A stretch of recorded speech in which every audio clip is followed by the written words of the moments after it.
రుక్మిణి జైల్లో ఉండే చాలా పొగరుతో అలా రగిలిపోతూ ఉంటే ఇంతలో లాయర్ వచ్చి ఇలా అంటూ ఉంటారు. మేడం, మీకు బెయిల్ రావడం చాలా కష్టం. ఎందుకంటే మీరు ఆ పోలీస్ స్టేషన్లో మాట్లాడిన మాటలన్నీ సీసీ కెమెరాలో రికార్డ్ అయ్యాయి.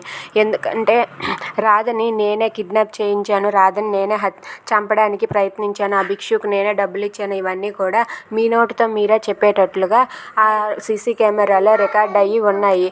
అందుకే మీకు బెయిల్ రావడం చాలా కష్టం. మీకు ఖచ్చితంగా శిక్ష పడే తీరుతుంది అని చెప్పి లాయర్ అయితే అంటాడు. అది విని రుక్మిణి అయితే ఒక్కసారిగా షాక్ అయ్యి అలా ఉండిపోతుంది.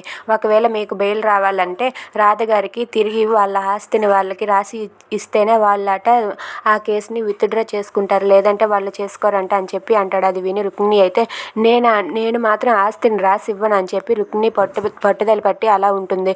అది విని రాధ అయితే అలా ఉండైతే జైల్లో చిప్పకూడదు ఎందువు అని చెప్పి రుక్మిణితో రాధ అంటూ ఉంటుంది. If you like this video, please like, share and subscribe. Thanks for watching.